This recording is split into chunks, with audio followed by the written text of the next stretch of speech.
Assalamu alaikum, Bismillahirrahmanirrahim. So this is my video on middle ear. After doing the external ear till the tympanic membrane, now we are going to discuss the middle ear. So first of all, we know this was our ear external portion. Then there was this external acoustic meatus that leaded into this region that is called the tympanic membrane. On the interior of the tympanic membrane, we have this biconcave shaped cavity that is the middle ear. Now this cavity, because it is present on the interior side of the tympanic membrane, it is known as the tympanic cavity or the tympanic or the tympanum. It is a narrow space which is filled by air, and it is mainly located in the petrous part of the temporal bone. As we know, the external acoustic meatus and that opening, all of that is present in the temporal bone. If we consider our skull like this, on this side, in this region, this is the frontal bone, and on the lateral side both, we have the temporal bone. So this is the temporal bone, and in the temporal bone we have the external acoustic meatus, and on the interior of this we are going to have the internal middle ear. So this middle ear is located in the petrous part of the temporal bone. Now in this diagram that we can see over here, we see that there is this is the portion of the outer or external ear that leads into the tympanic membrane, and on the interior of the tympanic membrane we have the middle ear, and on the interior of the middle ear we have the internal ear. So middle ear is a junction or an air filled space that is present between the external and the internal ear. Also, now the middle ear is shaped like a cube that is compressed from side to side. It has large lateral and medial walls, but other walls are narrow and small. For example, so here I have this type of my matchstick box. So in this box you can see that this box is a cube shaped structure, and it has a superior wall or the roof. Then it has a medial wall, a lateral wall, anterior wall, the posterior wall, and inferiorly it has the floor. So superiorly it has the roof, then inferiorly it has the floor. Then this is the portion that is the medial side. This is going to be the lateral side.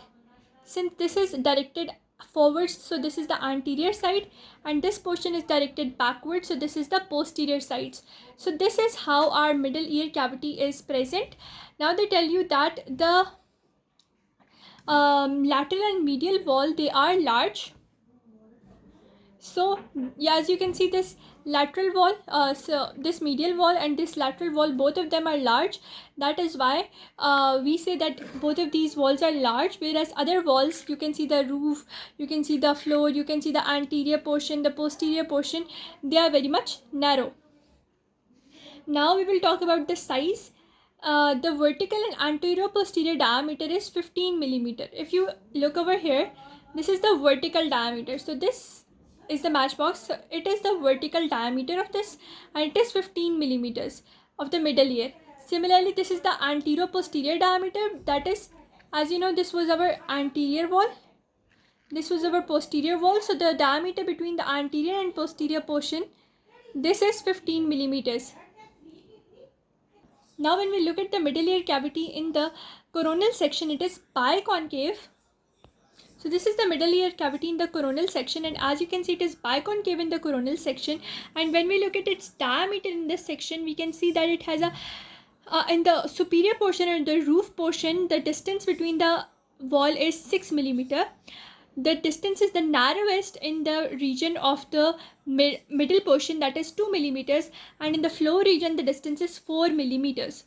6, 2 and 4, these are the distances between the medial and the lateral wall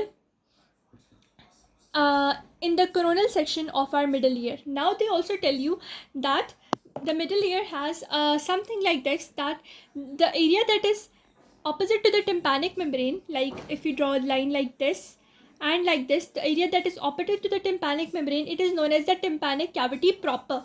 So this whole region that I have shaded right now, this is the tympanic cavity proper, and superior to this, because anything that is superior has a prefix that is epi, so superior to this will be known as the epitympanic recess, and inferior to this will be known as hypotympanic recess, and opposite to the tympanic membrane, this will be known as the tympanic cavity proper. So we have discussed all the sizes. We have discussed all the parts, that is tympanic cavity proper opposite to tympanic membrane, epitympanic recess that is above the tympanic membrane, and the hypotympanic recess is not written in the book, but you should know it that the hypotympanic recess is below the tympanic membrane. Now we are going to talk about the communications.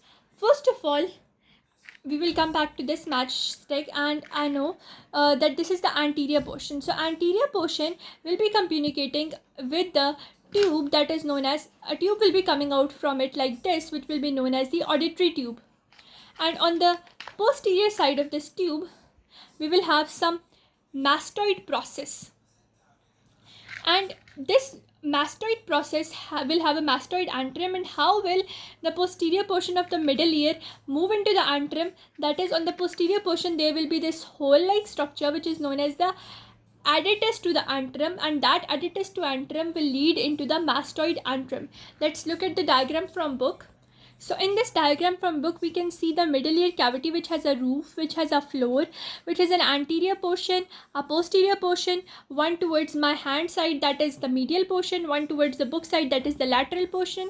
Now the anterior portion is communicating to the auditory tube, and the posterior portion is communicating via this adductus to the antrum through to the mastoid antrum. Through this adductus to the antrum, the posterior wall is communicating to the mastoid antrum, and this mastoid antrum has mastoid ear cells, which the whole portion of this mastoid antrum and the mastoid process is the mastoid antrum and the mastoid ear cells, they are located in the mastoid process.